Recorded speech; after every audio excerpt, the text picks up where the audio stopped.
Yang pertama, identitas berakar pada desain. Dalam konteks ini, perusahaan harus mempertimbangkan elemen visual yang mencakup logo, gaya rumah, dan manifestasi visual lainnya. Desain elemen visual ini harus dipastikan mencerminkan identitas inti perusahaan dan menyampaikan pesan yang sesuai kepada pemangku kepentingan.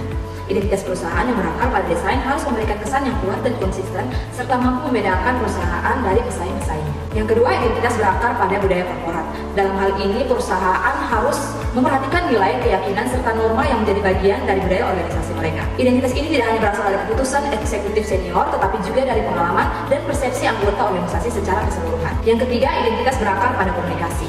Dalam hal komunikasi, perusahaan harus memperhatikan bagaimana pesan dan komunikasi organisasi disampaikan kepada pemangku kepentingan. Perusahaan harus memastikan bahwa pesan-pesan yang disampaikan sesuai dengan identitas yang mereka inginkan dan bahwa komunikasi mereka mencerminkan nilai-nilai dan tujuan organisasi.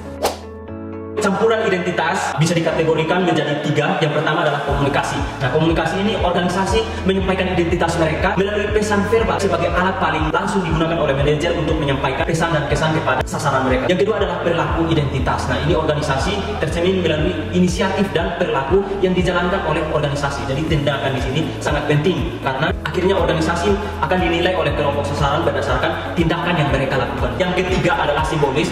Ini di mana organisasi juga menyampaikan identitas mereka melalui penggunaan simbol visual, suara, dan logo atau tanda. Nah, ini tujuannya untuk memperjuangkan apa yang diinginkan organisasi tersebut. Tiga kriteria utama dari memilih elemen identitas yaitu sentralitas. Sentralitas mengacu pada karakteristik apa yang dimiliki secara luas oleh para anggota di seluruh organisasi. Dalam konteks ini, elemen identitas yang penting adalah yang merasuki seluruh bagian dari organisasi. Yang kedua yaitu kontinuitas, yaitu berkaitan dengan karakteristik organisasi apa yang paling sering digunakan oleh anggota untuk mengaitkan masa lalu dengan masa kini dan masa depan. Identitas organisasi yang kuat biasanya memiliki elemen yang terus-menerus dipertahankan dari masa lalu hingga saat ini. Yang ketiga yaitu keunikan. Keunikan sendiri melibatkan karakteristik organisasi apa yang dianggap paling unik oleh para anggota dalam membedakan organisasi mereka dari yang lain. Nah, jadi di sini terdiri dari 4 jenis identitas berdasarkan pendekatan, yaitu identitas yang dirasakan, identitas yang diproyeksikan, yang ketiga identitas yang diinginkan, keempat yaitu identitas yang diterapkan. Ini dari hubungan antara identitas dan identifikasi. Yang pertama, identitas sebagai fondasi, di mana identitas perusahaan mencakup nilai-nilai budaya dan tujuan inti menjadi fondasi bagi identifikasi karyawan dan perusahaan. Yang kedua, dampak identifikasi terhadap karyawan. Karyawan yang memiliki identifikasi yang kuat terhadap perusahaan cenderung menunjukkan sikap suportif yang lebih besar terhadap organisasi mereka. Yang ketiga, peran manajemen identitas, di mana manajer memiliki peran penting dalam menemukan, memahami, dan mengungkapkan elemen identitas perusahaan kepada karyawan untuk mendorong identifikasi yang kuat. Yang keempat, pengaruh komunikasi. Di sini identifikasi dipengaruhi oleh komunikasi, baik internal maupun eksternal. Dan yang kelima, dampak perubahan identitas. Studi kasus menunjukkan bahwa perubahan dalam identitas perusahaan dapat mempengaruhi identifikasi karyawan. Yang pertama, identifikasi karakteristik yang sedang diproyeksi dalam organisasi secara objektif. Yang kedua, analisis bersama tentang karakteristik yang dianggap oleh manajemen puncak sebagai yang paling diinginkan dalam identitas organisasi dan karakteristik yang diproyeksi menurut persepsi karyawan. Yang ketiga, evaluasi. Apakah ada perbedaan antara keempat jenis identitas tersebut? Yang keempat, jika ada kesenjangan yang signifikan, pertimbangkan pengguna elemen dari buruan identitas dan mungkin melakukan penelitian tambahan untuk menganalisis kekuatan dan kelemahan organisasi dalam bidang terkait. Nah, yang pertama, untuk identitas berakar pada desain, logo PT Telkom Indonesia dirancang untuk mengekspresikan identitas perusahaan sebagai penyedia layanan telekomunikasi yang dinamis, ramah, terintegrasi pada nilai-nilai nasional, dan berkomitmen terhadap kemajuan teknologi dan sosial. Yang pertama, bentuk lingkaran, yang melambangkan kedinamisan dan kelangsungan. Dalam konteks perusahaan telekomunikasi, bentuk lingkaran ini mencerminkan adaptasi yang terus-menerus dan inovasi untuk menjawab kebutuhan yang berubah-ubah.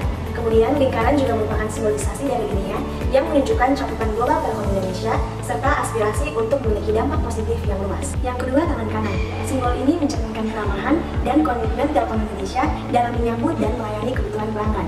Hal ini juga menunjukkan tekad perusahaan untuk meraih dunia sebagai simbol ekspansi dan pengaruhnya yang luas serta upayanya dalam memajukan masyarakat melalui teknologi. Yang ketiga, warna merah, putih, dan abu-abu. Warna merah dan putih sendiri terinspirasi dari bendera Indonesia yang menunjukkan identitas nasional dan komitmen perusahaan terhadap bangsa Indonesia. Kemudian, warna abu-abu melambangkan keseimbangan, profesionalisme, dan transisi teknologi yang menunjukkan peran Telkom sebagai perusahaan yang berada di garis depan transformasi digital. Yang terakhir, terdapat tagline "The World in Your Hand" yang berarti dunia dalam genggaman Anda. Hal ini mencerminkan visi Telkom Indonesia untuk memudahkan akses terhadap teknologi dan informasi.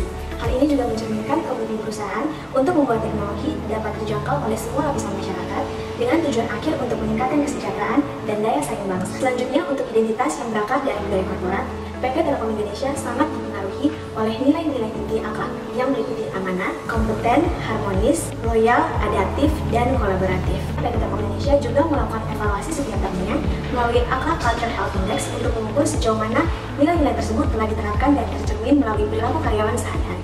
Kemudian, untuk identitas yang berakar pada komunikasi, PT Telkom Indonesia menekankan pentingnya penyampaian pesan yang sesuai dengan identitas organisasi kepada para pemangku kepentingan. Mereka menggunakan berbagai saluran komunikasi seperti laporan keberlanjutan dan tahunan, media sosial, pertemuan pemegang saham, kegiatan CSR, konferensi dan seminar industri, serta survei dan konsultasi untuk berinteraksi dan berbagi informasi kepada pelanggan dan para pemangku kepentingan lainnya. Komunikasi-komunikasi seperti ini juga bertujuan untuk memperkuat hubungan dan kepercayaan di lingkungan bisnis dan masyarakat.